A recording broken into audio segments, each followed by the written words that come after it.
दोपहर के बाद में तोड़ी गई बेलपत्र,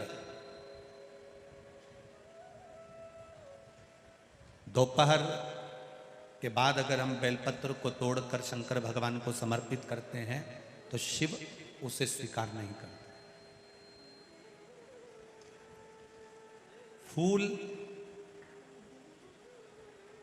सूर्य की किरण निकलती है, प्रकाश थोड़ा सा हो जाता है, थोड़ा सा उजाला हो जाए और रात्रि सूर्य अस्त के पहले पुष्प को हम तोड़ सकते हैं, फूल हम तोड़ सकते हैं।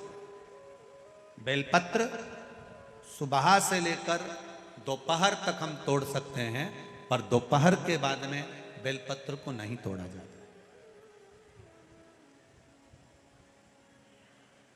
चतुर्थी, अष्टमी, नवमी, द्वादशी, चतुर्दशी, अमावस्या, पूर्णिमा, संक्रांति, ये ऐसे पर्व हैं जिस दिन बेलपत्र को नहीं तोड़ा जाता।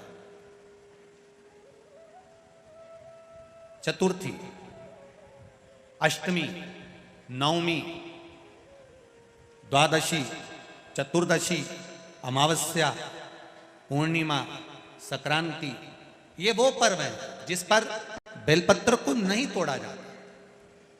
पुरानी बेलपत्र 1 महीने पुरानी भी रखी है, पुरानी बेलपत्र मंदिर के बाहर भी अगर निर्माल्य में उतरी हुई बेलपत्र किसी डलिया में पड़ी है, बहुत सारी बेलपत्र अगर किसी ने ले जाकर निर्माल्य को कहीं ले जाकर पटक भी दिया है मंदिर के कोने में, वहां से बेलपत्र उठा लो, उसको धो लो, साफ कर लो, वापिस ले जाकर महादेव को चढ़ा दो, वो स्वीकार कर लो। पशुपति व्रत कर रहे हो, चतुर्थी पड़ गई, अष्टमी पड़ गई, द्वादशी पड़ गई, बच्चों से मत कहो कि बेलपत्र तोड़ कर लाओ, बच्चों से कहो जाओ शंकर जी के मंदिर में कहीं डलिया में कहीं एक आध 2 बेलपत्र भी, 1 बेलपत्र भी अगर कहीं साइड में पड़ी हो, उसको उठा लाओ, धो, बाबा के थाली में रख लो और पशुपति व्रत पर भी चढ़ा दो। दोपहर के बाद में पूजन करने जा रहे हो, बेलपत्र दोपहर के बाद ना तोड़वाइए। फूल सुबह प्रकाश होने से लेकर रात्रि को, शाम को जब सूर्य अस्त हो उसके पहले फूल आप तोड़ लो, मना नहीं है, दिन भर का समय आपके पास है, और रात्रि में फूल नहीं तोड़ा जाता। शंकर भगवान पर समर्पित कोई प्रसाद शिव जी को चढ़ाया गया, कोई प्रसाद रात भर नहीं रखना चाहिए। आप लोग तो संकट सोमवार अगर किसी ने करे हों, किसी ने करे संकट सोमवार या 16 सोमवार, हाथ उठाओ, किस किस ने करे हैं, पहले करें आप लोगों ने, रखो। जो लोग 16 सोमवार करे हुए होते हैं, संकट सोमवार करे हुए होते हैं, उनको मालूम होता है, उनके स्मरण में रहता है कि संकट सोमवार का जो प्रसाद होता है उसको रात भर नहीं रखते। उसका कारण स्कंद पुराण में भी कहा गया, उसका कारण शिव महापुराण में भी वर्णन किया गया। शंकर भगवान का प्रसाद,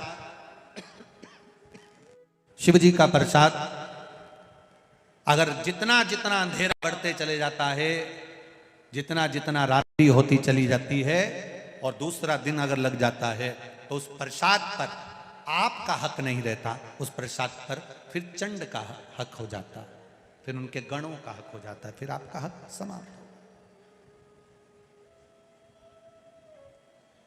तीसरी बात का स्मरण करिएगा, एक तो बेलपत्र दोपहर के बाद ना तोड़िए, दूसरा पुष्प रात में ना तोड़िए, तीसरा चतुर्थी, अष्टमी, नवमी, द्वादशी, अमावस्या, पूर्णिमा, चतुर्दशी, संक्रांति, इस पर बेलपत्र ना तोड़िए।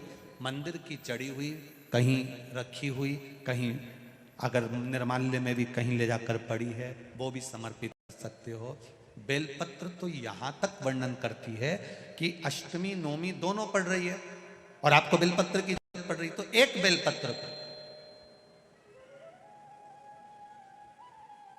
आप, एक बेलपत्र को या तो वस्त्र में संजो कर रख लो, रख सकते हो, संभाल के रख लो, ना बने तो तुम्हारी जो पाठ पढ़ने की पुस्तिका होती है, जिसको तुम भजन गा लेती हो, पढ़ लेती हो, राम रक्षा स्तोत्र, हनुमान चालीसा, गोवर्धन चालीसा, जो पढ़ लेती हो, वही उसी में रख लिया और वही बेलपत्र वापिस हमको प्राप्त हो गई। हमने वही शिव जी को वापिस चढ़ा दी और उससे हमको फल की अनुभूति प्राप्त हो गई।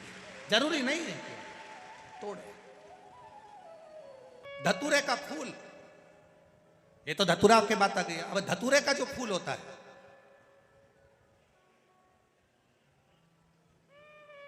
धतूरे का जो पुष्प है, उसको दो जगह पर समर्पित किया जाता है। दो जगह।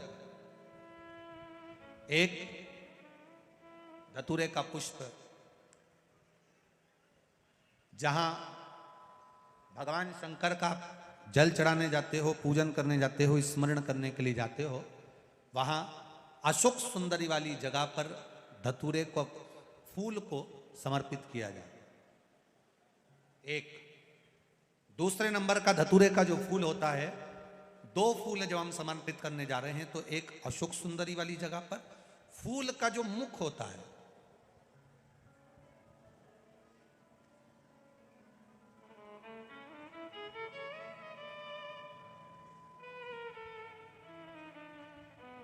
मान लो ये फूल है धतूरे का। वैसे तो धतूरे का फूल लंबा होता है, आपने दर्शन किए किस किसने करे ना, सबने दर्शन।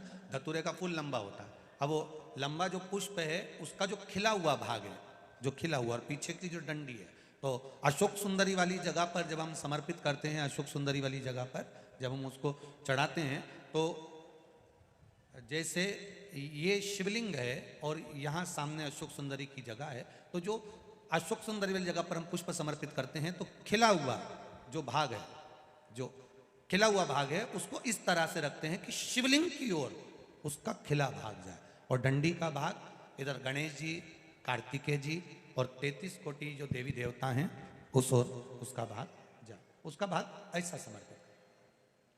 एक दूसरा, शिवलिंग पर जब हम धतूरे का पुष्प समर्पित करते हैं, शिवलिंग पर जब हम धतूरे का पुष्प समर्पित करते हैं, तो उस फूल का खिला हुआ जो भाग होता है, उसका मुख हमारी ओर होना चाहिए। अर्थात डंडी का मुख जब शिवलिंग पर चढ़ाएंगे, तो डंडी का मुख उधर हो और खिला हुआ भाग हमारी ओर।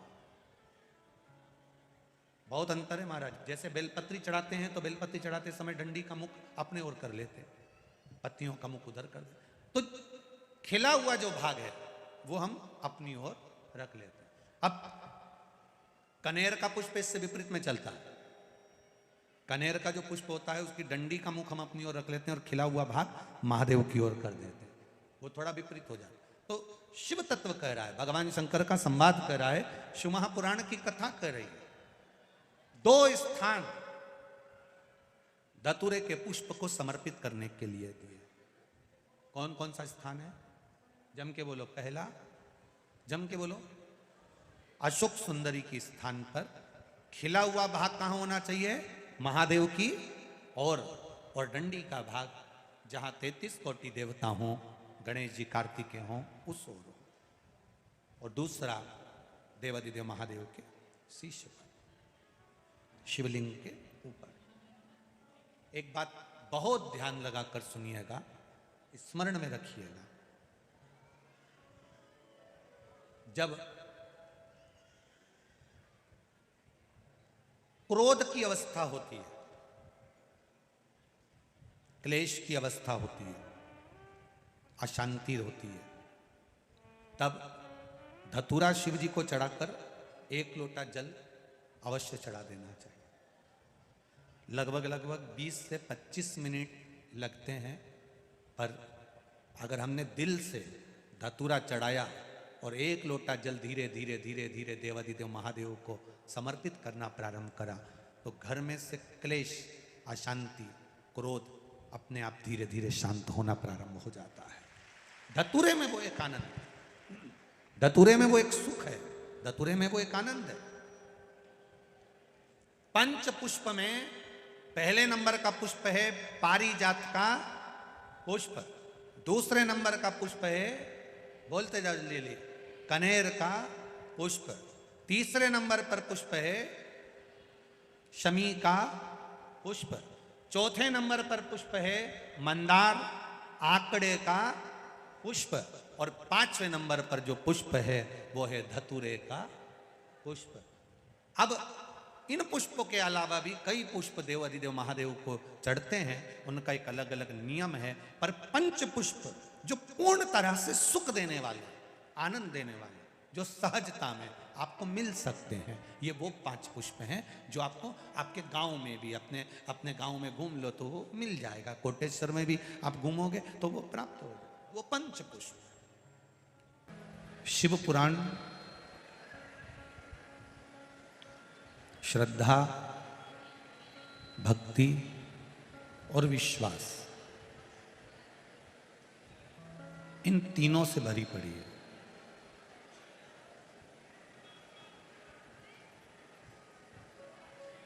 इसलिए तुलसीदास जी ने भी शिव महापुराण को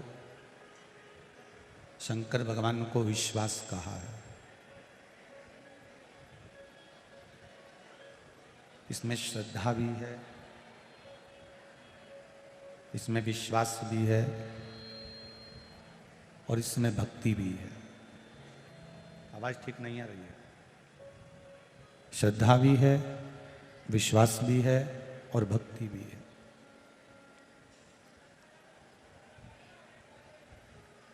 जब विश्वास जागृत होता है और विश्वास जब प्रबल होता है, और विश्वास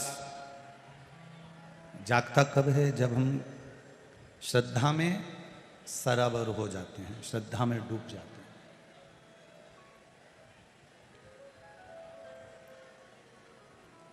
फिर हमारा विश्वास जागृत हो जाता है। विश्वास, आवाज फुल नहीं रही है, बेस थोड़ा कम करके। विश्वास जागृत हो जाता है। और जब श्रद्धा परिपूर्ण हो गई, विश्वास भी जागृत हो गया, तब भक्ति अपने आप बढ़ती चली गई।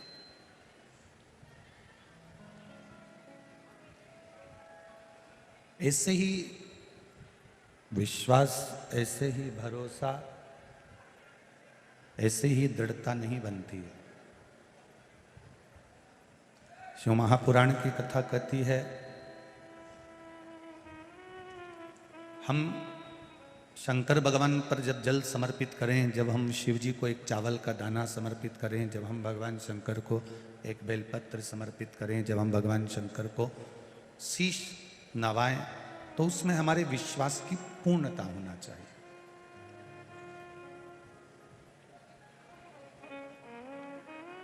तारेगा भी यही, मारेगा भी यही।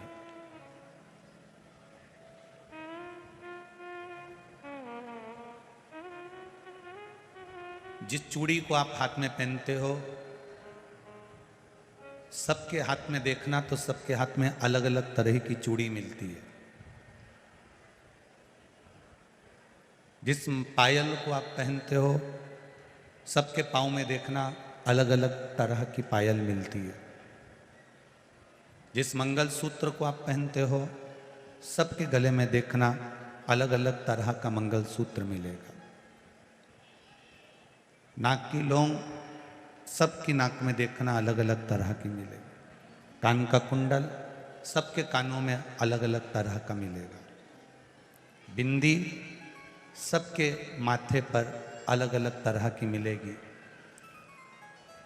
बिंदी की कीमत ऊंची नीची हो जाती है, चूड़ी की कीमत ऊंची नीची हो जाती है, पायल 1000, 500, 2000 कीमत ऊंची नीची हो जाती है, कान के कुंडल की कीमत ऊंची नीची हो जाती है। केवल एक मांग का जो सिंदूर होता है वो एक जैसा रहता है और उसकी कीमत ऊंची नीची नहीं होती।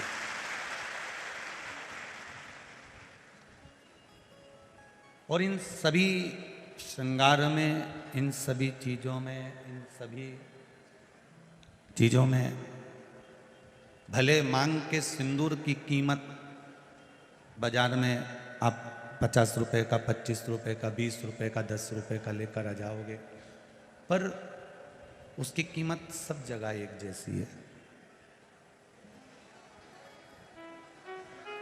एक पूरे श्रृंगार में, पूरी श्रृंगार की वस्तुओं में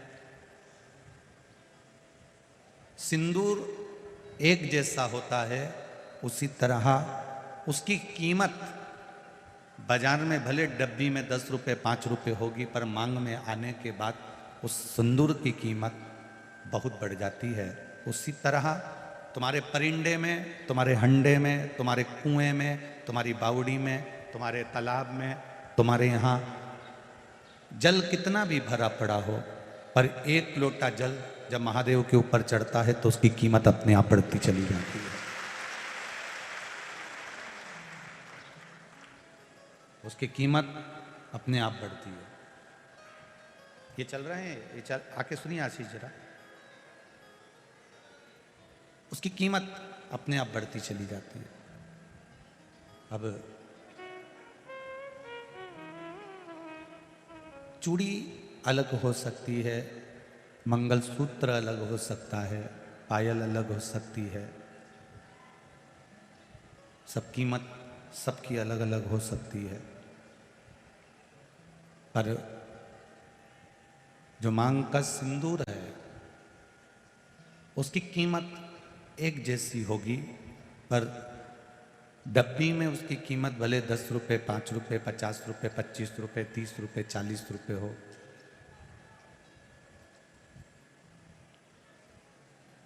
भले हो सकता है, पर मांग में आने के बाद उसकी कीमत प्रबल हो जाती है, बढ़ जाती है। ये संसार का मनुष्य कहीं पर भी जाकर बैठे, इसकी क्या कीमत है ये नहीं मालूम, पर जब ये शिव महापुराण के अंदर जाकर बैठ जाता है तो ये भी कीमती हो जाता है, क्योंकि महादेव का हो जाता है। इसकी भी कीमत बड़ी प्रबल हो जाती है।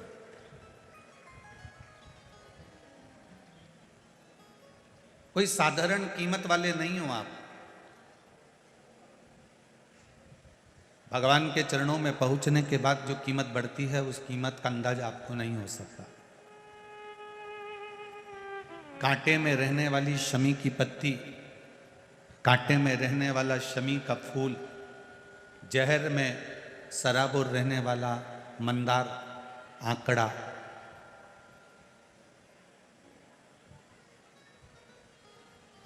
जहर में परिपूर्ण होने वाला कनेर,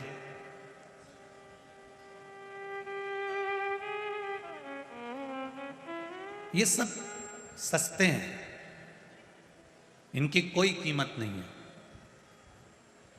इनको ले जाकर आप किसी को दोगे तो वो उठा के बाद में बाहर फेंक देगा, उसकी कोई कीमत नहीं है। पर वही मंदार, वही कनेर, वही शमी का पत्ता जब देवादिदेव महादेव को समर्पित हो जाता है, शंकर भगवान को चढ़ जाता है, तो वो कनेर, वो शमी का पत्ता, वो मंदार कीमत वाला हो जाता है, क्योंकि शिव का स्पर्श उसको हो गया।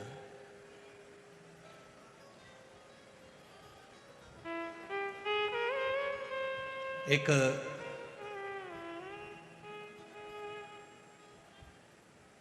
भंवरे की दोस्ती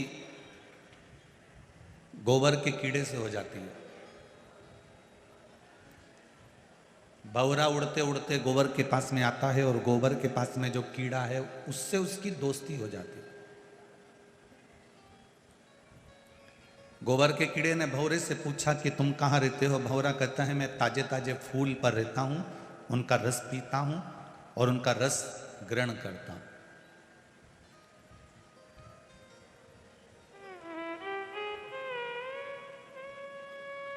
मेरा मन पड़ता है जहां उड़कर चले जाता हूं और अपनी जिंदगी मस्त जीता हूं।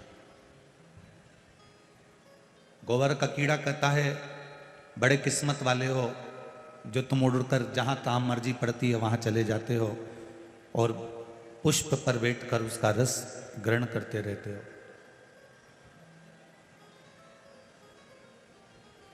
भंवरे ने कहा गोबर के कीड़े से, फिर कर दिया कुछ।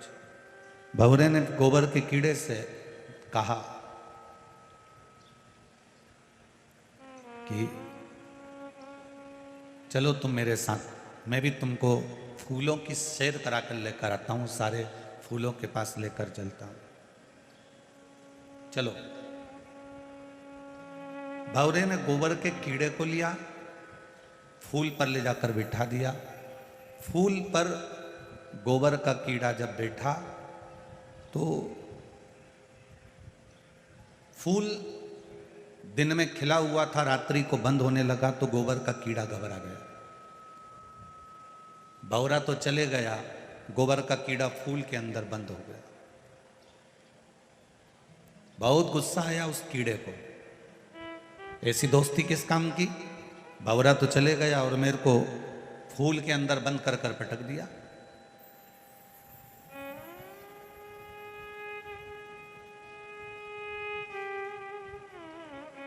सवेरे माली आया, फूल तोड़ लिया, फूल बंद था।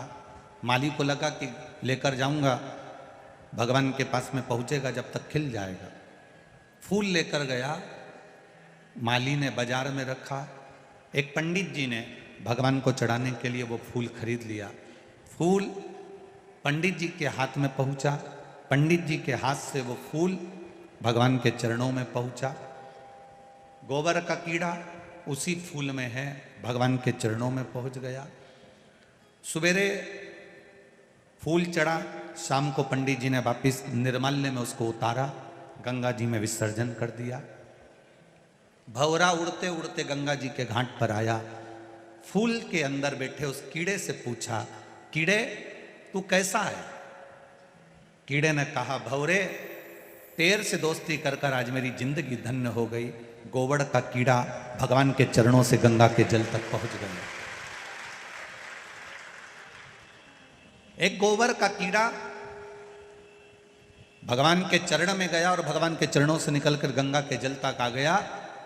अच्छी जगह पर अगर हम बैठते हैं, अच्छी जगह हम पहुंचते हैं, अच्छी संगत हमारी रहती है, अच्छे विचार हमारे रहते हैं, हम अच्छे लोगों के साथ में, अच्छे से मतलब क्या, करोड़पति के साथ। अच्छे का मतलब क्या, किसी के पास ज्यादा धन है उसके साथ। अच्छे का मतलब क्या, जिसकी प्रॉपर्टी ज्यादा है उसके साथ। अच्छे का मतलब क्या, जिसके पास गाड़ी बंगला है उसके साथ। नहीं, शिव पुराण की भाषा में अच्छे का मतलब है जो सत्संग में लगा हुआ है, भजन में लगा है और आपको भी भगवान के भजन में जोड़ रहा है, वो अच्छा। जो दिन भर ज्ञान की बातें करे, दिन भर बहुत बहुत बड़ी बातें करे और मालूम पड़े रात्रि को मदिरा की दुकान पर मिले, वैश्यावृत्ति में मिले, जुए में मिले, मांसाहार में मिले, उसको बड़प्पन नहीं कहते। एक स्त्री का, एक नारी का बड़प्पन जो होता है वो उसके श्रृंगार से और उसके परिधान से, उसके वस्त्र से होता है।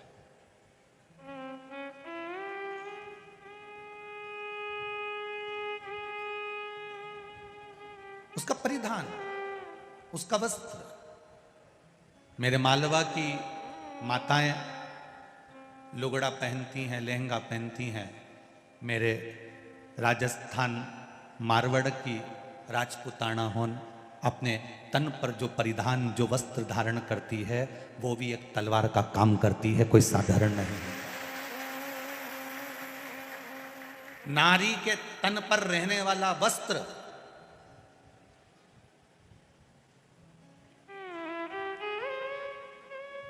वो साधारण सा नहीं है। मेरे मालवा की छत्तीसगढ़ चले जाओ, राजस्थान चले जाओ, महाराष्ट्र चले जाओ, गुजरात चले जाओ, आप वहां का जो पुराना पहनावा है, हम आज के पहनावे की बात नहीं कर रहे हैं। हमारे मालवा में आप कभी आए और मालवा का पहनावा देखें, 36 कली का लहंगा है, साधारण वस्त्र, मेरी माताएं पूरा तन ढका हुआ। कोई बुजुर्ग आया, इतना घूंघट ले लिया, कोई सामने खड़ा है, मर्यादा के अनुसार सिर पे पल्लू लेकर भी बात कर रही है तो उधर नहीं देख रही कि कौन बैठा है। ये राजपुताना चाहे मालवा के हों चाहे जगह के हों, इनका जो परिधान है, इनका जो वस्त्र है, ये भी किसी तलवार के बराबर नहीं कि किसी की निगाह उठकर देख ले।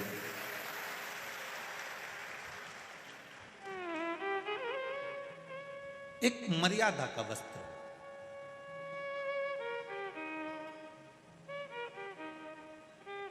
अच्छी संगत में रहो, जितनी अच्छी संगत में रह सकते हो, जितने अच्छे लोगों के साथ रह सकते हो। अच्छे लोगों से मतलब धन प्रॉपर्टी या जायदाद वाले नहीं, अच्छे लोगों से मतलब है जिनके भीतर थोड़ा निर्मलता का भाव हो, जिसमें थोड़ी सहजता का भाव हो।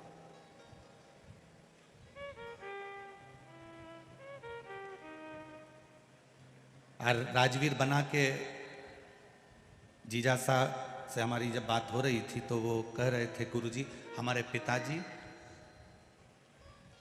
शिव महापुराण के बड़े भगत हैं। तो कहाँ बैठे हैं जीजा सर? कहाँ जरा खड़े। साधुवाद आपको, बहुत बहुत साधुवाद। कह रहे थे हमारे पिताजी शिव पुराण के बड़े भगत हैं गुरुजी, शंकर की कथा के बड़े रसिक हैं। अच्छे औहदे पर रहना, अच्छे पद पर रहना और उस पद पर रहने के साथ में भगवान की भक्ति में डूबे रहना, तो समझ लेना कि आपके पूर्वजों के संस्कार आपसे दूर नहीं है। आपके पूर्वजों के संस्कार आपसे दूर नहीं है। आपके संस्कार बड़े प्रबल, सहज नहीं है ये संस्कार।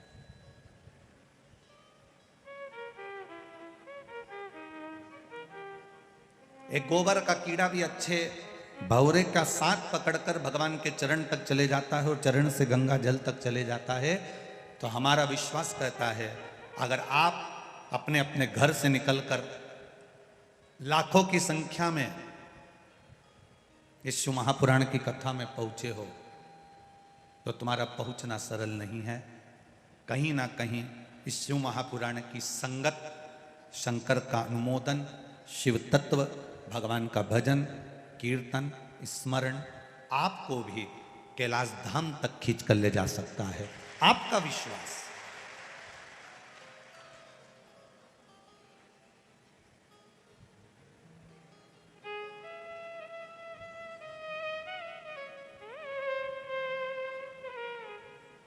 इतना ये आदरणीय ठाकुर साहब शरद सिसोदिया जी को धन्यवाद दूंगा।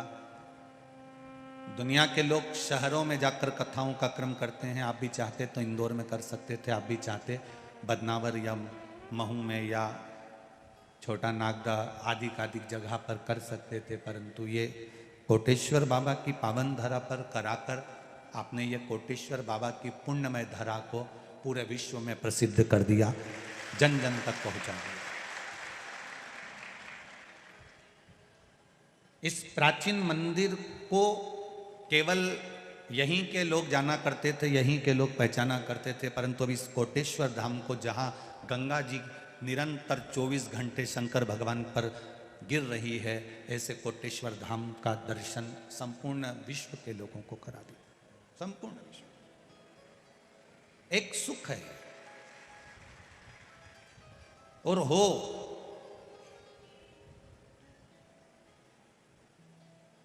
नए नए मंदिरों की जगह पुरातन जितने मंदिर हैं उनका जीर्णोद्धार होना चाहिए।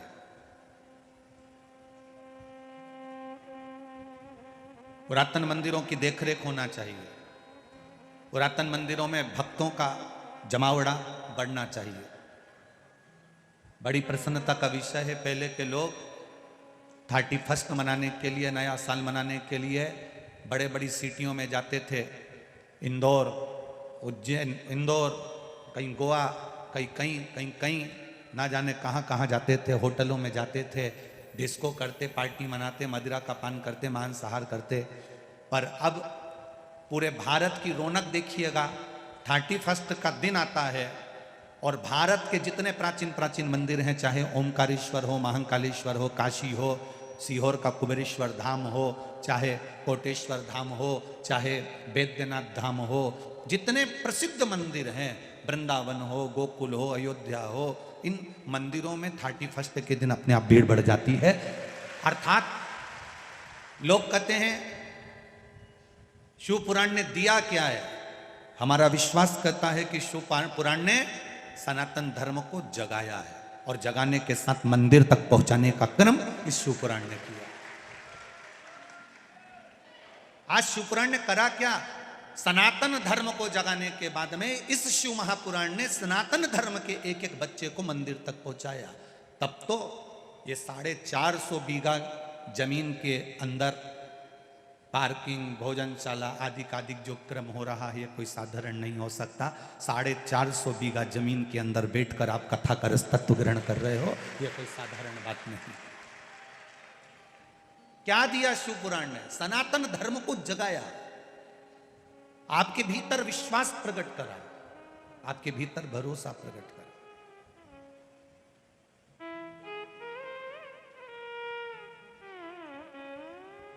एक नारी जब कहीं जाती है तो कहती है मैं अकेली कैसे जाऊंगी, पर शिव पुराण कहती है कि शंकर भगवान का आधा स्वरूप प्रत्येक नारी के साथ रहता है। शिव भी तुम्हारे भीतर है और शक्ति भी तुम्हारे भीतर। केवल एक नारी के अंदर शिव तत्व है तो एक पुरुष के अंदर भी शक्ति का तत्व, भवानी का तत्व विराजमान होता है। हमारा शंकर पार्वती, हमारे शिव और मां गोरा, संसार में जन्म लेने वाले मनुष्य जब मां के गर्भ में बच्चा आता है, माता के गर्भ में जब बच्चा पहुंचता है, बस बच्चा गर्भ में आया और जवाबदारी किसी की नहीं होती, जवाबदारी महादेव की बढ़ जाती है। जन्म से लेकर मृत्यु तक की जवाबदारी महादेव की हो जाती है।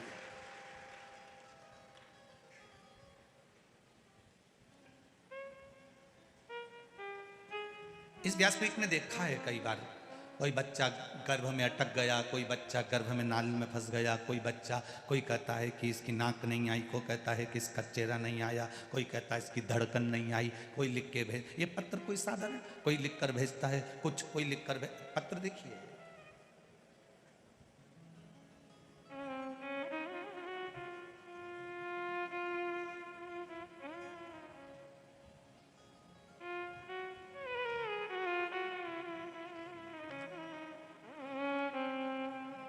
राजकुमार जी शर्मा, बड़ी चौपाटी, बदनावर, मोबाइल नंबर इनका ये लिखा हुआ है। कहीं बैठे हो तो हाथ हिलाइएगा। आप ही हैं? दोनों हाथ हिला दो एक बार। गुरुदेव के, भोलेनाथ जी के चरणों में मैं क्या वर्णन करूं। मेरी पत्नी श्रीमती रेखा, पति राजकुमार शर्मा, जो कि गत 15 वर्षों से बहुत पीड़ा में थी, ना चल पाती थी, ना बैठ पाती थी। हमने बहुत सारे डॉक्टरों को दिखाया, ऑपरेशन भी करवाया, परंतु उसका कोई असर नहीं हुआ। बड़ोदरा गए, डॉक्टरों ने फिर ऑपरेशन का बोल दिया, हमने फिर दिखाया। मेरी पत्नी ने मुझे बोला, एक बार सीहोर कुबेरेश्वर धाम का सुना है टीवी पर, चलते हैं वहां जाकर प्रार्थना करते हैं। मैंने कहा ना तो तू चल सकती है, ना बैठ सकती है, ना जा सकती, ना आ सकती, 2 कदम तेरे निकलते नहीं, कैसे जाएगी?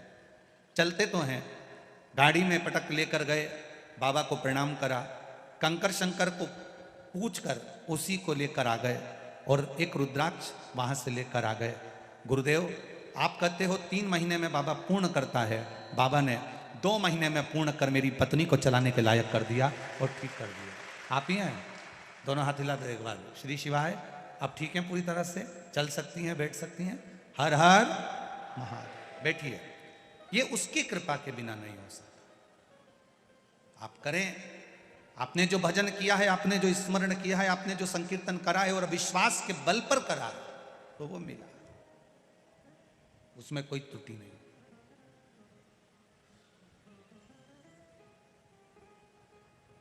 एक भगवान से प्रार्थना, एक भगवान से निवेदन प्रतिदिन करो। प्रतिदिन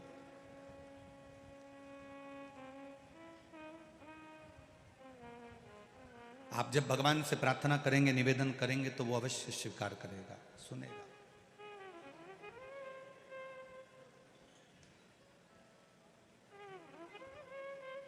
स्त्री कहती है मैं अकेली हूं, पुरुष कहता है मैं अकेला हूं। शिव महापुराण की कथा कहती है पृथ्वी पर अगर जन्म ले रहे हो तो तुम मरते समय तक भी अकेले नहीं हो, तुम्हारे साथ में देवाधिदेव महादेव विराजमान। गर्भ में आए, माता के गर्भ में पहुंचे, उस दिन से महादेव तुम्हारे साथ में हो गया।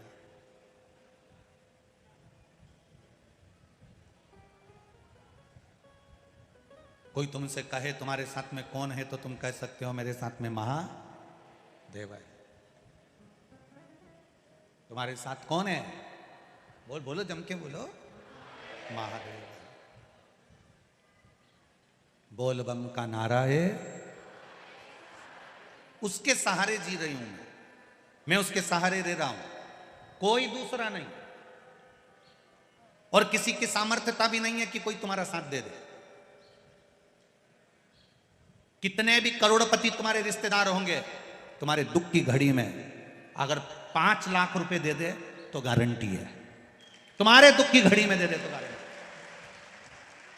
करोड़पति रिश्तेदार हैं, लखपति हैं, ढेरों संपदा है उनके पास, और कभी रोते रोते चले जाना और कह देना मुझको 5 लाख रुपए की, 10 लाख रुपए की जरूरत है। अरे 10-5 लाख तो जाने दो, 50,000 भी अगर दे देना तो बहुत बड़ी बात है भाई। कर्जा हो जाता है, माथे पर कर्जा चढ़ जाता है। रिश्तेदार ऐसा नहीं, भगवान सबको परखने का मौका देता है। आपके रिश्तेदारों में एक रिश्तेदार भगवान ऐसा बनाता है जिसके पास में बहुत पैसा होता है। भगवान सबको परखने का मौका देता है। उसके पास भी जाकर कहना साहब कर्जा हो गया है, मैं तुम्हें बाद में दे दूंगा, तुम मुझे 5 लाख रुपए दे दो, 2 लाख दे दो, 50,000 दे दो, मुझे इतना दे दो, मेरा ये काम कर दो। कोई भी कितना भी करोड़पति होगा, मुश्किल है।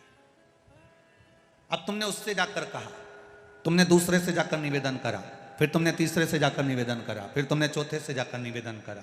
इतने लोगों के पास जा जाकर समय बर्बाद करा। एक बार जिसने चोर को कुबेर बनाया था उस महादेव के पास जाकर बैठ जाती तो तुझे हाथ जोड़ने की कहीं जरूरत ही नहीं पड़ती, तुझे किसी को कहने की जरूरत ही नहीं पड़ती। तू एक बार उसके सम्मुख में पहुंचती तो तू एक बार उसके सामने पहुंचता, फिर आपको जरूरत नहीं पड़ती।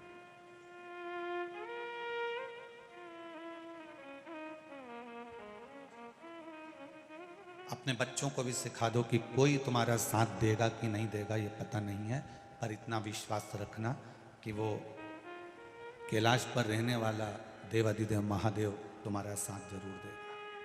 कोई देगा नहीं देगा उसका हमको विश्वास नहीं।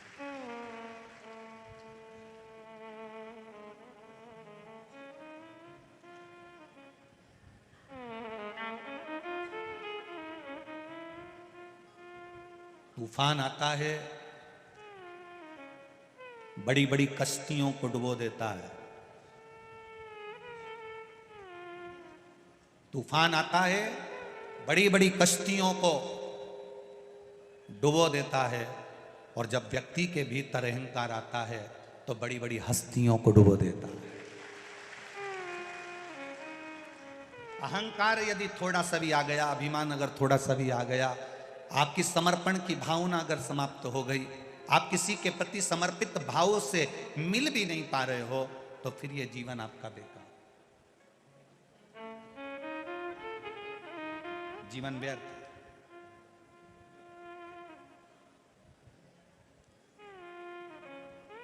जाओ उसके द्वार तक, उसके दरवाजे तक, और अपने हृदय की बात, अपने दिल की बात, अपने चित्त की बात उससे कहने का प्रयास करिए। जब हम उससे अपने दिल की बात कहेंगे तो वो सुनेगा। अब कई लोग कहते हैं क्या भगवान सुनता है? ये शिवलिंग तो पाषाण का है, ये शिवलिंग तो पत्थर का है, ये शिवलिंग तो पीतल का है, ये शिवलिंग तो पारे का है, ये शिवलिंग तो मट्टी का है, पार्थिव है। क्या परमात्मा सुनता है?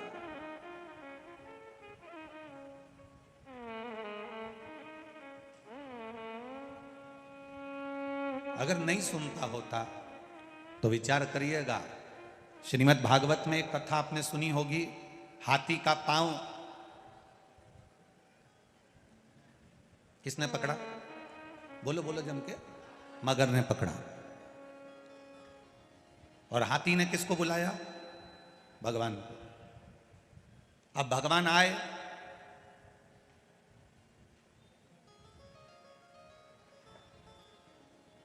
सबसे पहले उन्होंने हाथी से मिले कि मगर से मिले? अरे खूब भागवत सुनी तुमने तो बोलो बोलो जम के जरा। भगवान आए तो सबसे पहले वो हाथी से मिले कि मगर से मिले? भगवान आते से ही, सुदर्शन चक्र उठाते से ही सबसे पहले मगर को मारा। हाथी को गुस्सा, रिटर्न बढ़ाओ, बाहर की बढ़ रही है। हाथी को गुस्सा आ गया, हाथी को क्रोध आया। हाथी ने भगवान से कहा, बुलाया मैंने था, पुकारा मैंने था, और आपने उद्धार मगर का कर दिया। भगवान कहते, हाथी बात तुझे समझ में नहीं आई, तू मुझे पुकार रहा था और मगर तेरा पांव पकड़ा हुआ था। तू मेरा भक्त था और वो मगर तेरा पांव पकड़ा था। अगर किसी भक्त का पांव किसी ने पकड़ कर रखा है तो सबसे पहले मैं उसी का उद्धार कर देता हूं। हाथी का उद्धार तो मैंने बाद में करा है। हाथी कहता है मैंने पुकारा और उद्धार तुमने मगर का करा। भगवान कहते हैं क्योंकि हाथी तेरा पांव मगर पकड़ कर रखा था और तुम मुझे पुकार रहा था। शिव महापुराण की कथा कहती है, तुम्हारे घर में अगर एक बच्चा, बुजुर्ग, नारी, पुरुष, स्त्री, कोई भी तुम्हारी 7 पीढ़ी में, तुम्हारी 71 पीढ़ी में भी अगर कोई एक व्यक्ति भगवान के मंदिर जाता है, भजन करता है, कीर्तन करता है, स्मरण करता है, पूजन करता है, दिया लगाता है, तुलसी जी में जल देता है, पीपल की परिक्रमा करता है, शंकर भगवान को एक लोटा जल चढ़ाता है, भगवान की पूजन करता है, सुंदर कांड में जाता है, रामायण में जाता है, तुम्हारे घर का एक व्यक्ति भी अगर भगवान के भजन में लगा है तो पूरा घर, याद रखना, सबसे पहले उस भजन करने वाले के बल पर पूरा घर तर जाता है। रामायण पढ़ के आया, गांव में रामायण जी का पाठ है, घर का व्यक्ति चले गया, रामायण जी के पाठ में जाकर बैठा, पाठ करा, रात को आया, उसके चरण की रज पूरे घर में गिरी, घर के लोग अपना काम करते रहे। कथा में गया, कथा सुनकर आ गया, घर पर आया, ये जो चलते हो ना उसकी रज उड़ती है।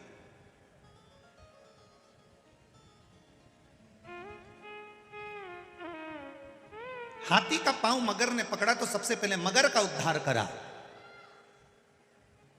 सत्संग करने वाले का संग पकड़ोगे, भजन करने वाले का संग पकड़ोगे, स्मरण करने वाले का संग पकड़ोगे तो उद्धार तुम्हारा निश्चित है। शिव पुराण 7 पीढ़ी को तारने तक का वचन नहीं देती, शिव पुराण 71 पीढ़ी को तारने तक का वचन दे देती है। 1 पीढ़ी 2 पीढ़ी नहीं, 7 पीढ़ी नहीं, शिव महापुराण 71 पीढ़ी को तारने का वचन देती है। इसलिए उज्जैन के ऋण मुक्तेश्वर मंदिर में पत्थर पर लिखा हुआ है, अंकित करा गया है कि जिसने शिव तत्व को जान लिया, जिसने शंकर भगवान को एक लोटा जल चढ़ा लिया, जिसने शिव महापुराण को श्रवण कर लिया, जिसने शंकर का अनुमोदन कर लिया, मनुष्य शरीर प्राप्त करने के बाद जो शंकर के मंदिर जाना प्रारंभ कर दिया, मनुष्य शरीर प्राप्त करने के बाद जो शंकर को एक लोटा जल चढ़ाना प्रारंभ कर दिया, मनुष्य शरीर प्राप्त करने के बाद जो शिव पुराण सुनना प्रारंभ कर दिया, तो शिव पुराण की कथा में ऋण मुक्तेश्वर मंदिर की दीवार पर पत्थर पर लिखा हुआ कह देता है कि उसकी 71 पीढ़ी को देखने की जरूरत नहीं, वो तर चुकी है।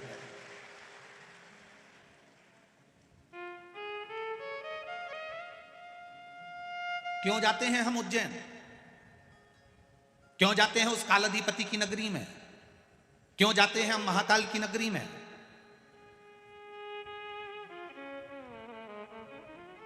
क्यों जाते हैं? काशी किस लिए जाते हैं? अभिमुक्त नगरी है काशी। माता पार्वती जी ने शंकर जी से 2 वर मांगे थे। एक वर पति पत्नी में झगड़ा हो तो उसमें प्रेम बढ़े, और दूसरा वर मांगा था कि काशी में जो मरे उसके कान में गुरु मंत्र तुम्हें देना पड़ेगा। शंकर भगवान कहने लगे ऐसा नहीं हो सकता कि मरने वाले को गुरु मंत्र में दूंगा। ऐसा नहीं हो सकता कि साधारण से मनुष्य को, साधारण से व्यक्ति को, मरने वाले को गुरु मंत्र में दूंगा। पार्वती जी ने भोजन करना बंद कर दिया, पार्वती जी ने भोजन को त्याग दिया, जल पीना बंद कर दिया, पत्ते खाना बंद कर दिए, केवल नासिका की एक श्वास लेती है वो भी छोड़ दी। पूरा ब्रह्मांड हिलने लगा। तब देवाधिदेव महादेव ने कहा पार्वती मांग तुझे क्या चाहिए? काशी में जो मरेगा उसको गुरु मंत्र तुम्हें देना पड़ेगा। शंकर भगवान ने वचन दे दिया कि काशी में जो मरेगा उसको गुरु मंत्र में दूंगा, मैं वचन देता हूं तेरे। दुनिया के लोग मरने के लिए काशी जाते हैं, मृत्यु के लिए काशी को पाना चाहते हैं कि काशी में अभिमुक्त नगरी है, काशी मोक्ष हो जाता है, फिर जन्म नहीं लेता, काशी में मरने वाला। पार्वती जी ने कहा काशी में मरने वाले को आप गुरु मंत्र दोगे, मुझे कैसे मालूम पड़ेगा कि आपने गुरु मंत्र दिया? शंकर भगवान के मन में आया कितनी चतुर है ये, मुझे कैसे मालूम पड़ेगा कि आपने गुरु मंत्र दिया? तो मांग पार्वती क्या चाहती है? पार्वती जी कहती है काशी में मरने वाले के सीधे कान में आप गुरु मंत्र देना और सीधे कान को थोड़ा सा मोड़ देना, तो मैं समझ जाऊंगी कि आपने गुरु मंत्र दे दिया। आज भी काशी में मरने वाले का सीधा कान अपने आप थोड़ा सा टेढ़ा हो जाता है, क्योंकि मेरा बाबा उसको गुरु मंत्र देकर भेज देता है। आज भी काशी का नियम है, अभिमुक्त नगरी है काशी, इसलिए भारत की भूमि के सबसे ज्यादा मुर्दे, भारत की भूमि के सबसे ज्यादा मुर्दे अगर जलते हैं तो काशी में जलते हैं। हमारे यहाँ गाड़ी ओवरटेक करती है, काशी में मुर्दे ओवरटेक करते हैं। हमारे यहाँ का मुर्दा पहले जल जाए। दुनिया के लोग मुर्दे को देखकर रोते हैं, दुनिया के लोग मुर्दे को देखकर रोते हैं, शव को देखकर रोते हैं, और काशी में अगर कोई मरता है तो रोते नहीं, प्रसन्न होते हैं कि महादेव की नगरी में चला गया है।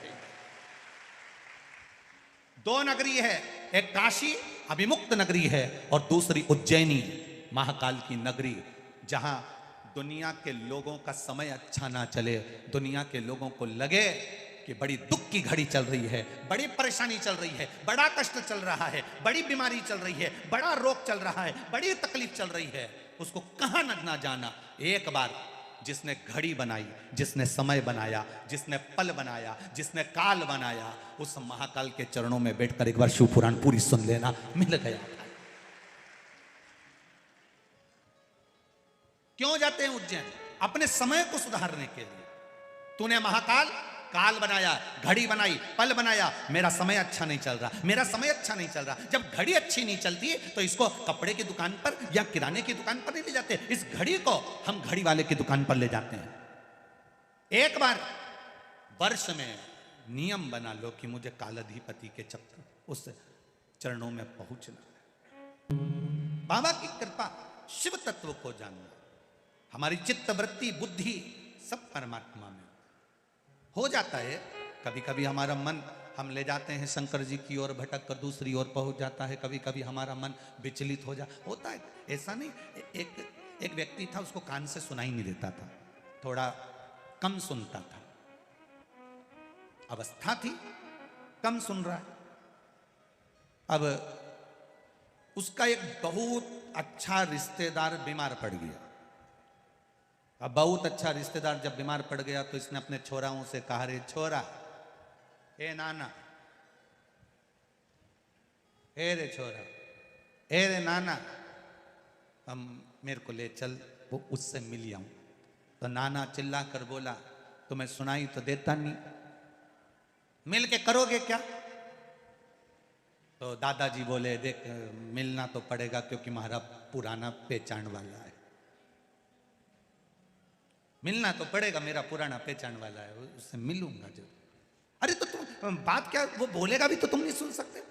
और उसने कहा उसमें बोलने, वो कुछ बोलेगा ना तो मैं समझ जाऊंगा। मरीज से बात करते तो मेरी जिंदगी निकल गई। 4-5 चीजें तो होती है बस मरीज से बात के में, ज्यादा होगा तो उसका हालचाल पूछ लूंगा, ज्यादा होगा तो दवाई का पूछ लूंगा, ज्यादा होगा तो भोजन का पूछ लूंगा, ज्यादा होगा तो डॉक्टर का पूछ लूंगा। और मुझे मालूम है कि वो पलंग पर लेटा लेटा जवाब भी क्या देगा। तो ये तो सबको मालूम है कि मरीज से अगर बात करो तो क्या जवाब दे। तो तू मेरे को ले चल, मैं तो मेरे मन से पूछ लूंगा और मन से जवाब दे दूंगा। तो सुनाई तो दे नहीं, मत देन दे, तू तो ले चल, मैं जवाब दूंगा नहीं, बस तू तो ले चल। उन्हें दादाजी को मोटरसाइकिल पे बिठाया ने हॉस्पिटल ले गया। और जैसे ही वो पलंग पर पड़ा था बेचारा मरीज, इसका पहचान वाला ये पहुंच गया। और पहुंचते से राम राम। अब जो कान से थोड़ा कमजोर होता है वो चिल्ला के बोलता है, उसको लगता है अपन जैसे हैं वैसे सब है। इसने भी आवाज लगाई और जो चिल्लाया राम राम, पूरा हॉस्पिटल गजगजा किया, चिल्ला। अब इसने पूछ लिया, आप तबीयत कैसी है? तो जो जो पलंग पर पड़ा था उसको गुस्सा आ गई, तिते चिल्ला के बोल रही है, शर्म नाम की चीज नहीं है, मर रहे हैं।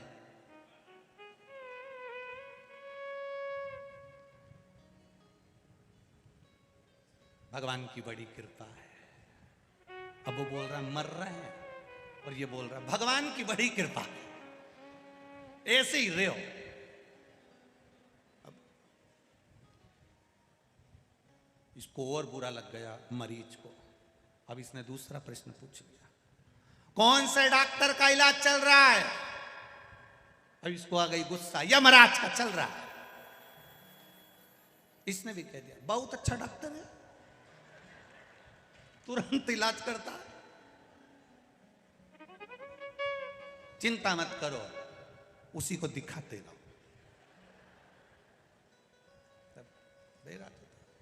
फिर इसने पूछ लिया डॉक्टर ने खाने का क्या बोला है? इसने बोल दिया भाटा बोला है। तो इसने बोला बहुत हल्का भोजन है। तो सुनाई तो बहुत हल्का है, दिन भर में 3-4 बार खा लिया। अब इसको आई गुस्सा, इन्हें बाटल निकाल के उसकी पिचकारी के मुंह डाल घुसा। अब नहीं सुने हो। कभी सोचो कि ये चित्त क्यों नहीं पहुंच रहा है, ये वृत्ति क्यों नहीं पहुंच रही? जैसे वो कान से नहीं सुन पा रहा, उसी तरह कभी कभी हमारा मन हमारी नहीं सुन पाता है, इसलिए हम गलत जगह चले जाते हैं, अच्छी जगह नहीं पहुंच पाते। कभी कभी ऐसा होता है हमारा मन हमारी बात नहीं सुनता, हमारा मन हमारा चित्त हमारी नहीं सुनता, गलत जगह चले जाते। अपने स्थान पर बैठकर भगवान देवाधिदेव महादेव से अपने हृदय की बात भाव के साथ में बाबा देवाधिदेव महादेव से प्रार्थना करिए। भाव से बैठकर भगवान शिव से अपने मन की बात। आज कथा का विराम दिवस है। बाबा से कहिए बाबा इस कोटेश्वर धाम की पावन धरा पर शिव महापुराण की कथा के मध्य आपसे प्रार्थना भाव के साथ दिल के साथ कर रहे हैं, हमारी प्रार्थना को स्वीकार करिएगा।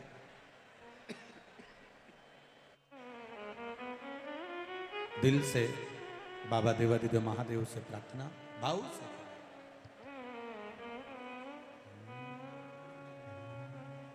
श्री शिवाय नमस्तुभ्यं, श्री शिवाय नमस्तुभ्यं, श्री शिवाय नमस्तुभ्यं, श्री शिवाय नमस्तुभ्यं, श्री शिवाय नमस्तुभ्यं।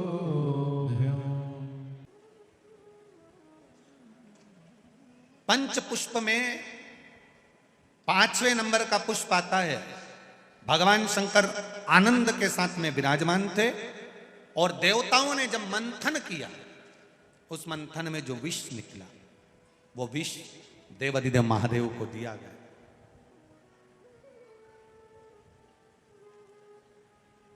अब बाबा देवाधिदेव महादेव को जो विष प्राप्त हुआ तो पार्वती मैया को शिव जी ने याद किया, पार्वती आओ। ये एक चतुर्पति की विद्वत्ता है। एक विद्वान पति जो होता है, चतुर्पति जो होता है, उसकी विद्वत्ता जो होती है उसको दर्शाया है मेरे महादेव ने।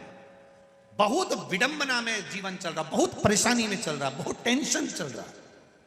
पति किसी को बताना पसंद नहीं करता, बहुत चिंता है।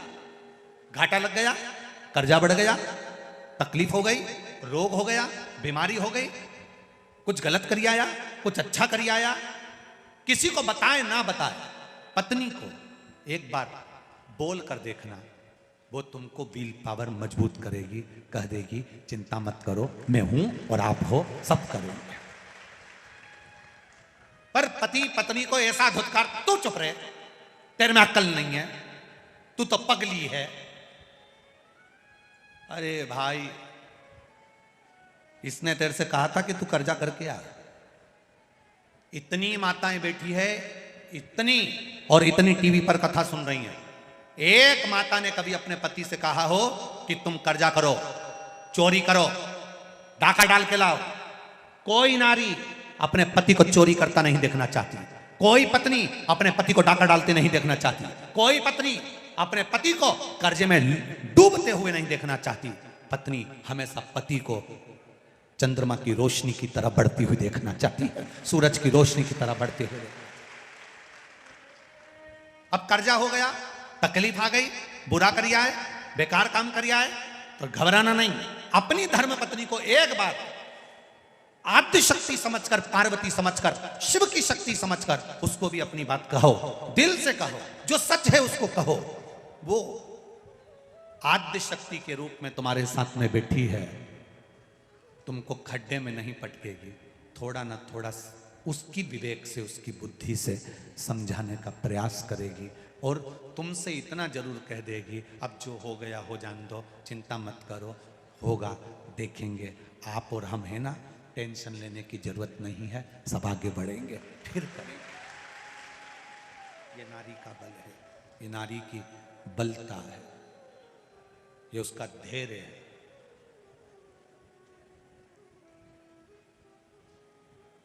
धैर्य उसका।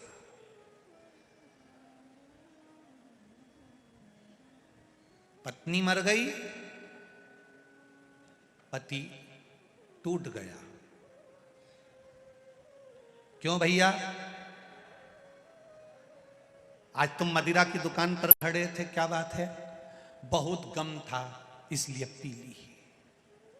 अच्छा, पत्नी का पति किसी का मर जाता है, कोरोना में चले गया, इसको गम नहीं था, ये नहीं गई।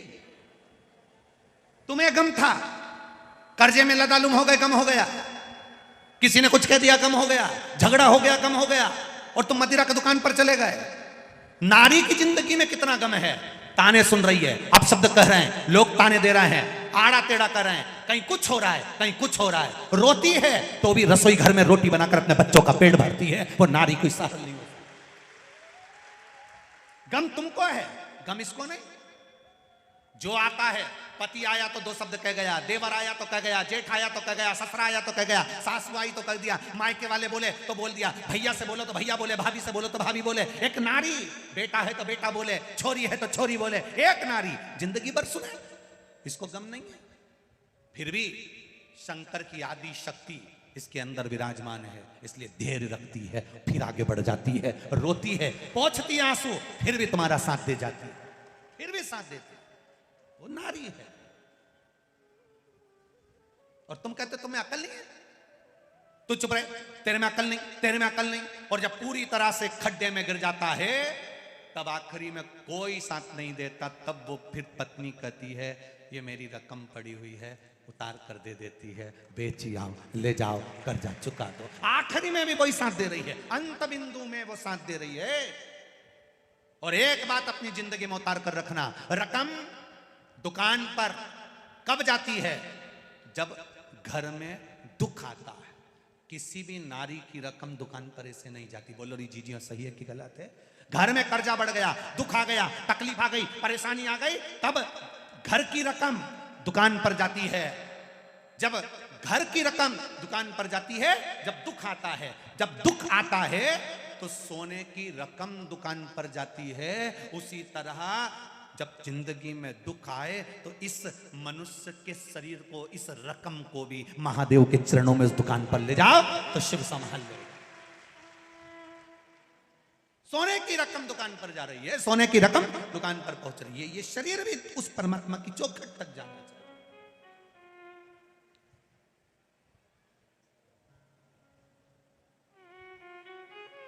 हम उसके भरोसे।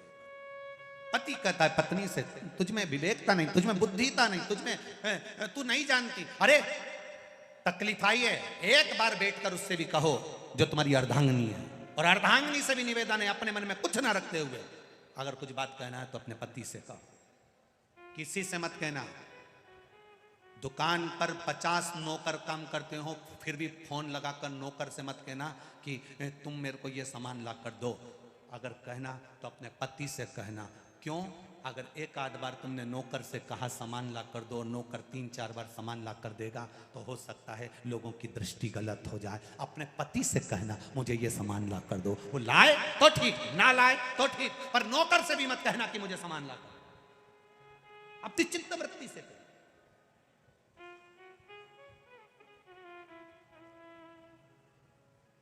जाओ मुझे ये सामान चाहिए। कितना सुंदर संवाद है। माता धूमावती और शिवजी का धूमेश्वर नाम पड़ा था। शिवजी ने कितनी विचित्र लीला करी है जरा देखिएगा। गणेश जी रोते हुए आते हैं और माता पार्वती से कहते हैं मां मुझे भूख लगी है। कार्तिक के षडानंद रोते हुए आते हैं मां मुझे भूख लगी है। अशोक सुंदरी रोते हुए आती है और कहती है मां मुझे भूख लगी है। और शंकर जी अखंड समाधि में लीन, तप साधना में लीन, भूख लग रही है।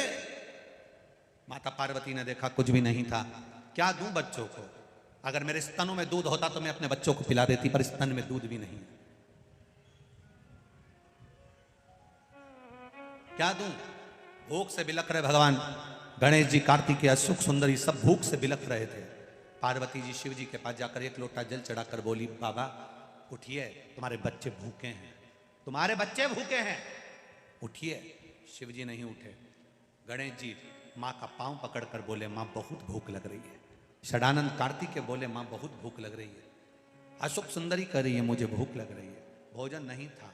माँ फिर शिव जी को जगाई, भोलेनाथ नहीं जागे, मेरे स्तनों में दूध नहीं तो अपने बच्चों को पिला देती।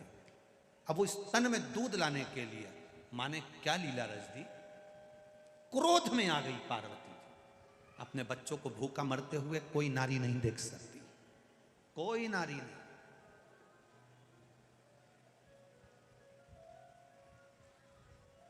कौन नारी देखेगी? एक मां अपने बच्चे के लिए समर्पण का भाव लेकर चलती है। देखा मेरे बच्चे भूखे, स्तन में दूध नहीं। पार्वती जी को क्रोध आया, शंकर जी को उठा लिया, उठाकर मुंह में भरकर निगल गई। स्तन से दूध बहने लगा, बच्चों को पिलाने लगी। हाहाकार मच गया, साबधूर। शिव जी को पार्वती जी निगल गई, शिव जी नहीं, शिव जी नहीं, शिव जी नहीं। देवताओं ने आराधना करी, मां कृपा करो, मां प्रकट करो महादेव को। शंकर जी को धुएं के रूप में अपनी नासिका से महादेव को प्रकट कर दिया। शिव जी का नाम ध्रुमवान हो गया और पार्वती का नाम धूमावती हो गया। शिव जी धूमवान बन गए, माता पार्वती धूमावती बन गई। शंकर जी ने कहा, पार्वती तो अपने पति को थोड़ी देर के लिए निगल गई थी, तेरा पति उस समय पर नहीं था, इसलिए धूमावती तो वेधव्य के रूप में रहेगी। ना तेरी मांग में सिंदूर होगा, ना गले में मंगल सूत्र होगा, ना बिछोड़ी, ना चूड़ा होगा। आज भी दतिया में पीताम्बरा धाम में मां धूमावती के मंदिर है। मां धूमावती का अगर आप दर्शन करने जाओगे तो मां सौभाग्यवती नारी को अंदर नहीं जाने दिया जाता, पर्दे में बंद रहती है, 16 श्रृंगार नहीं करती। मां बेधब्ब के रूप में रहती है। ना मांग में सिंदूर है, ना नाक में लौंग है, ना गले में मंगल सूत्र है। वो धूमावती माता है। आज भी दुनिया के बड़े बड़े राजनेता दतिया में जाकर धूमावती की पूजन करते हैं और उससे वर प्राप्त करते हैं। वो धूमावती है, वो पीताम्बरा पीठ में बैठी है, अलमस्त होकर अपने बच्चों के लिए निकली थी, अपने बच्चों। ध्रुमवान ध्रुमावती पड़ा उसका। सहजता क्या है? जीवन कोई सरल है क्या? जीवन में कोई सरलता है? शिव जी ने, पार्वती जी ने पूछा, भोलेनाथ जी विष आया है, आपके लिए आया है। शंकर भगवान बोलते हैं मैं अकेला नहीं पीऊंगा, तू कंठ में जाकर बैठ जा, अर्धांगिनी है तू मेरी, बराबर की हकदार है तू मेरी, बैठ मेरे पास।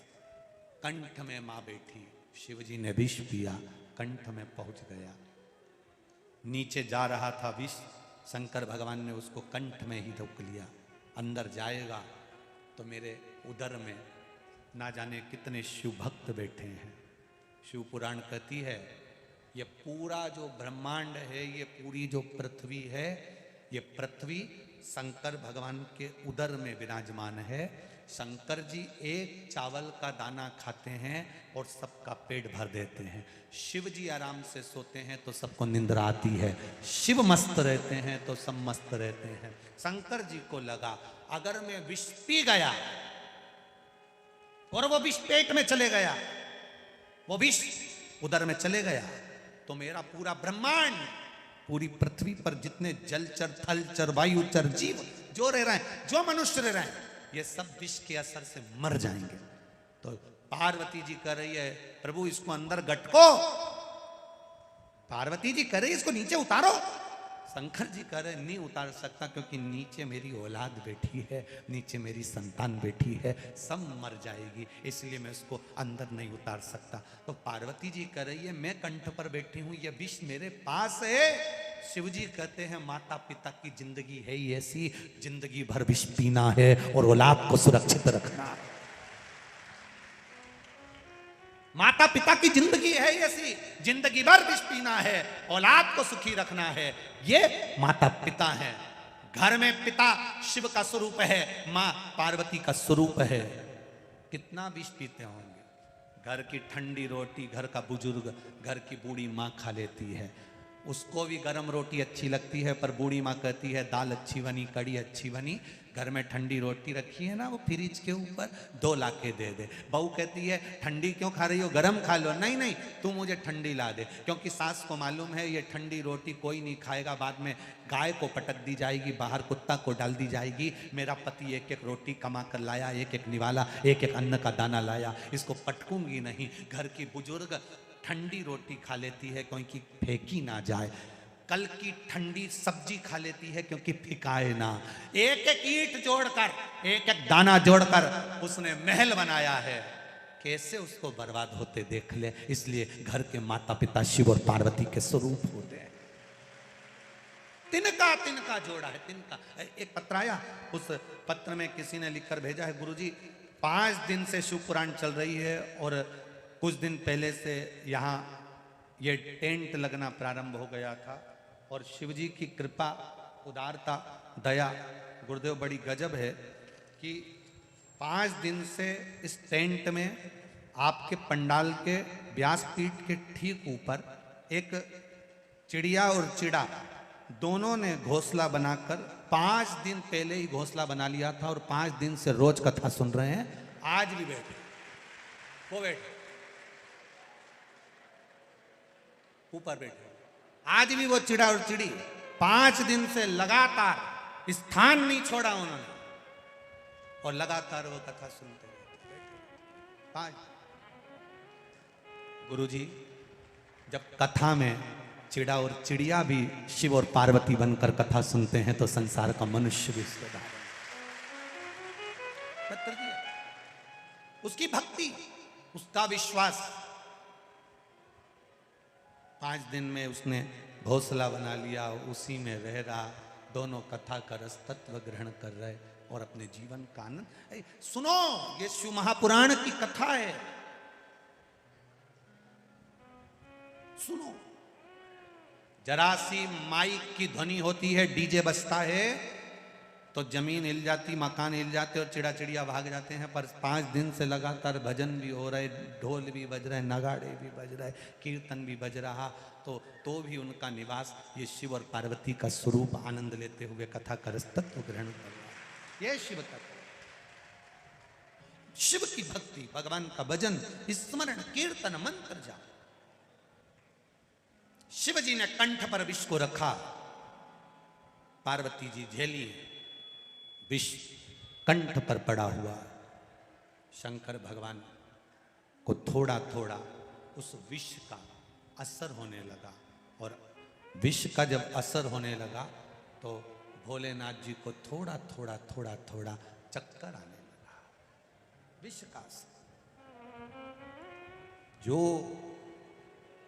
देवादिदेव महादेव को डोलते हुए, देवादिदेव महादेव को घूमते हुए जो पार्वती जी ने देखा, पार्वती जी अपनी अपनी 64 योगिनियों को कहती हैं जाओ मेरे महादेव के लिए कुछ औषधि लेकर आओ। औषधि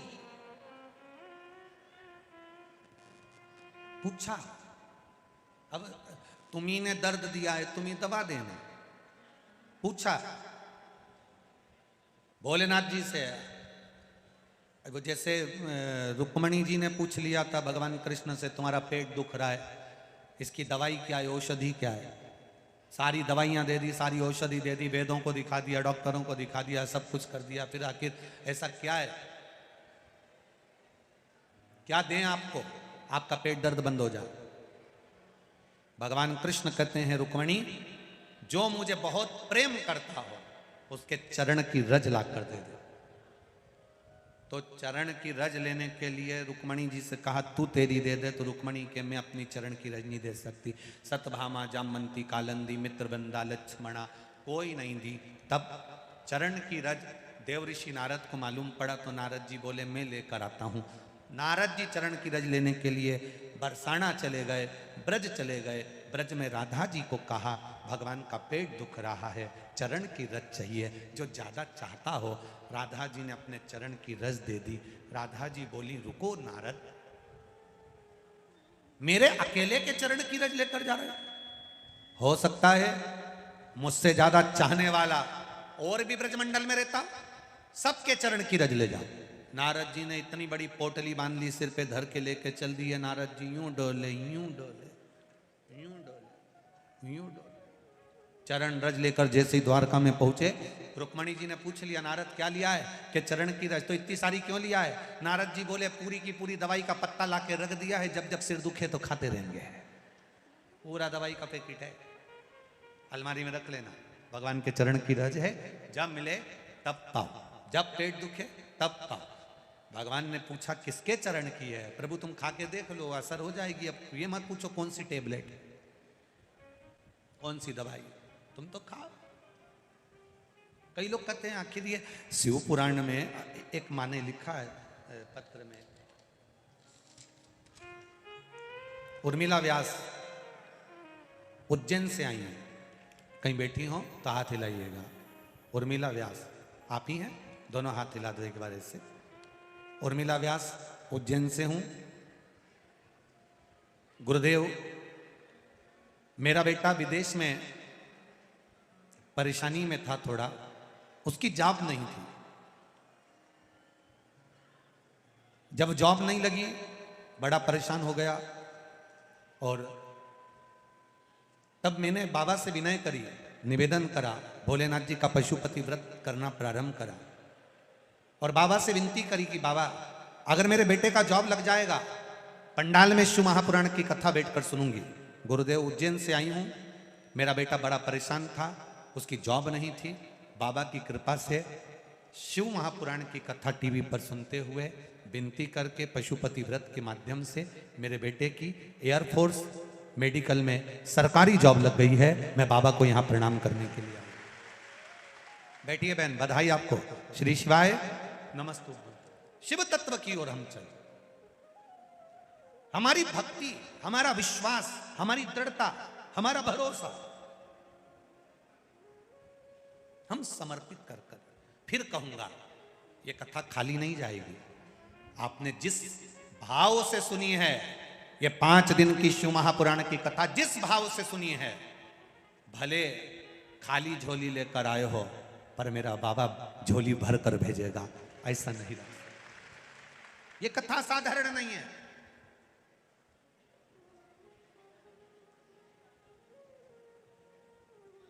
पंडाल में बैठकर, कंकर शंकर की धरा पर बैठकर शिव तत्व को जानने का जो मौका मिलता है, भगवान शिव की कथा को श्रवण करने का जो मौका मिलता है, वो साधारण नहीं हो सकता। कहा पार्वती जी ने, आपको तकलीफ हो रही है, दवाई दी, आप बताओ क्या दूं मैं आपको?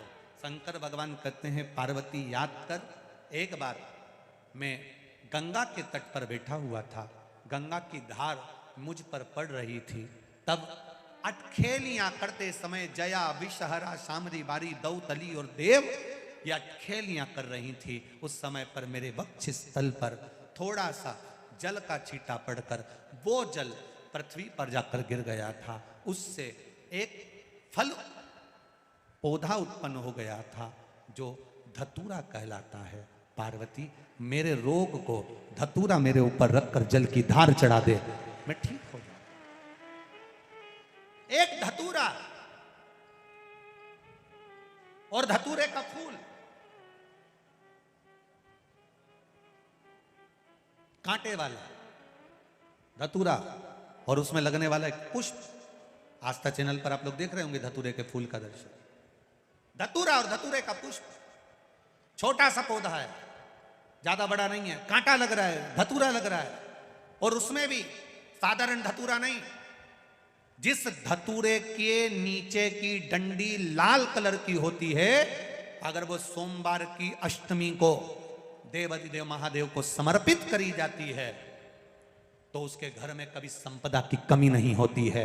वो धतूरा है, साधारण नहीं है। धतूरे में भी लाल डंडी, जैसे धतूरा गोल होता है उसके नीचे एक छोटी सी डंडी, देखा है आप लोगों ने? अरे देखी कि नहीं देखी बोलो? धतूरा देखा है ना?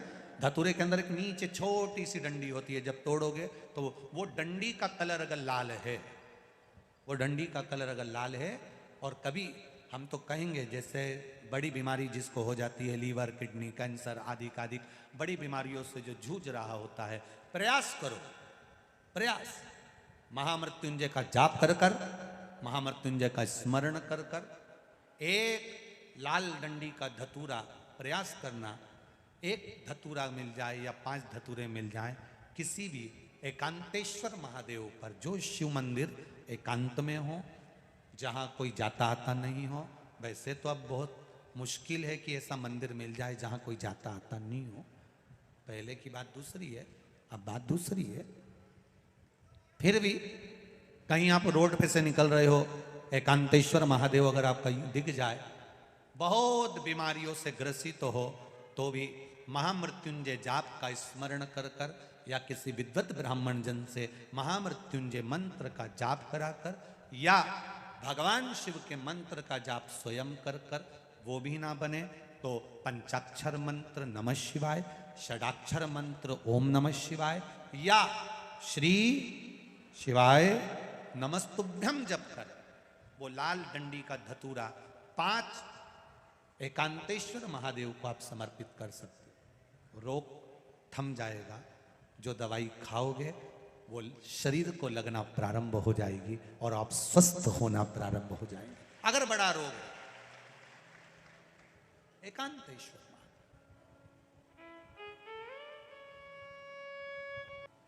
शिव महापुराण की कथा कर रही है। पंचपुष्प शिव महापुराण की कथा में वर्णन करते हुए आगे तुमरुका जी चंचुला देवी को बड़े आनंद के साथ में, भाव के साथ 12 ज्योतिर्लिंग का स्मरण करा देते हैं महाराज। भगवान शिव की पावन कथा बड़े भाव से कहती है। भगवान सोमनाथ जी का वर्णन करा। चंद्रदेव को काया का रोग हुआ, भगवान शिव ने काया के रोग से मुक्त किया। आगे वर्णन आया मल्लिकार्जुन का। भगवान कार्तिकेय जी रुष्ट होकर गए तो भगवान शिव ने माता पार्वती के साथ जाकर उनको मनाया, मल्लिकार्जुन के रूप में विराजमान हुए। अगला वर्णन आया है महाकाल। दूषण नाम के राक्षस का संहार करने के लिए भगवान काल अधिपति बनकर महाकाल के रूप में विराजमान होते हैं। दूषण नाम के राक्षस को वर था, अगर इसके शरीर के टुकड़े हुए इसका रक्त जहां गिरेगा 84 रूप ले सकता है। महादेव जी ने देवताओं से कहा तुम जाकर क्षिप्रिया को, मेरी बहन को जाकर निवेदन करो कि जैसे ही दूषण नाम के राक्षस का रक्त गिरे, ये पानी के रूप में आकर उसको धो दे तो ये 84 रूप नहीं रख पाएगा। इतने में दूषण नाम का राक्षस मरा, पर क्षिप्रिया जी को आने में देरी हो गई। क्षिप्रिया नहीं आई। जब क्षिप्रिया नहीं आई तब 84 रूप दूषण ने ले लिए। उस 84 रूप के दूषण को भगवान देवाधिदेव महादेव मारे कैसे? शंकर जी ने कहा मैं रूप नहीं ले सकता। क्षिप्रिया ने शंकर जी के 84 रूप बना दिए और बहन ने अपने भाई के जब 84 खंड किए तो 84 महादेव बनकर दूषण नाम के राक्षस का संहार करा। आज भी वो 84 महादेव अवंतिकापुरी उज्जैनी में विराजमान है, जिनका दर्शन अपन करते हैं।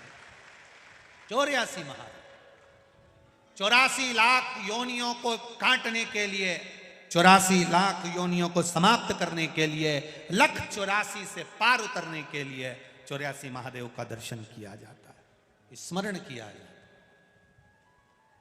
महाराज अगला वर्णन आया ओंकारेश्वर, विंद नामक पर्वत ने भगवान शिव को यहां पर विराजमान किया। फिर वर्णन आया केदारनाथ, नर नारायण ने तप कर कर भगवान शिव को विराजमान किया। भीमाशंकर, कुंभकर्ण की धर्म पत्नी करकटी का पुत्र भीम, जिसने देवताओं के मंदिर तोड़े, तो शिव जी ने आकर उसका संहार किया। भीमाशंकर के रूप में बाबा विराजमान हुए। अगला वर्णन आया है काशी विश्वनाथ, मनु शत्रुपा ने तप कर कर भगवान शिव को यहाँ विराजमान करा। गंगा मिलने के लिए आई, भगवान काशी विश्वनाथ जी के रूप में विराजित हुए। अगला वर्णन है त्र्यंबकेश्वर, गौतम बाबा पर गौ हत्या का दोष लगा, भगवान शंकर ने आकर गौतम बाबा से गौ हत्या के दोष को समाप्त किया। अगला वर्णन है वैद्यनाथ जी, रावण भगवान शिव को लेकर जा रहा था, भूमि पर शिवलिंग को रखा, उठा नहीं, बाबा वैद्यनाथ के रूप में विराजमान हो गए। अगला वर्णन है नागेश्वर, दारुक नाम के राक्षस का संहार करने के लिए भगवान नागेश्वर के रूप में विराजमान। फिर वर्णन आया आगे रामेश्वरम, राम जी लंका पर चढ़ाई करते हुए भगवान राम स्वयं शिवलिंग की स्थापना कर कर लंका की ओर जाते हैं, विजय प्राप्त करते हैं, भगवान रामेश्वर के रूप में विराजमान होते हैं। अगला वर्णन है कृष्णेश्वर, सुधर्म नाम के ब्राह्मण की 2 धर्म पत्नियां थी, घूष्मा और सुदेहा। सुदेहा के यहाँ संतान नहीं थी, घूष्मा ने अपनी संतान सुदेहा को दे दी थी। सुदेहा ने उसको पाल पोस कर बड़ा करा। बहू को मालूम पड़ा मेरा असली सास तो घूष्मा है, सुदेहा को पूछना बंद कर दिया। क्रोध आ गया सुदेहा को, जब बेटा ही नहीं होगा तो बहू किस काम की। बेटे के तलवार से टुकड़े कर कर कपड़े में बांध कर तालाब में फेंकी आई। घोषमा प्रत्येक सोमवार को शंकर भगवान के पार्थिव शिवलिंग का निर्माण कर कर पूजन करने जाती थी, विसर्जन करती। विसर्जन करने के लिए जब जा रही, मन में भाव आया बेटा बहुत दिन से नहीं देखा। 1 हफ्ते पहले मरा हुआ बेटा भगवान शिव की कृपा से घोषमा के पुत्र को जीवित किया। शिव जी का नाम कृष्णेश्वर महादेव पड़ गया। ऐसे 12 ज्योतिर्लिंग का चरित्र तुमरुका जी ने चंचुला देवी को श्रवण कराया है। चंचुला देवी ने बड़े भावों के साथ शिव जी का यह पावन चरित्र सुना तो बिंदु प्रेत योनि से मुक्त हो गए, और बिंदु प्रेत योनि से मुक्त होकर बाबा देवादिदेव महादेव के चरणों में गया। चंचुला देवी जो बेधव्य हो गई थी, विधवा हो गई थी, वापिस अखंड सौभाग्य धारण कर कर अपने पति के लोक को चली जाती है। ऐसी चंचुला भाव से पहुंचती है। भगवान शिव ने तुमरुका जी से पूछा, आपने सुंदर कथा का रसतत्व ग्रहण कराया, आपको क्या दूं? तुमरुका जी ने कहा, बस आपके मस्तक की बेलपत्र शिव पोथी को समर्पित कर दो। विराम दिवस की जो बेलपत्र रहे वो कुबेर का भंडार भरने वाली रहे, ये वर प्रदान कर दो। देवादिदेव महादेव ने वर दिया। शिव महापुराण को मस्तक पे लिया। शिव जी कहते हैं, सुनो तुमरुका जी,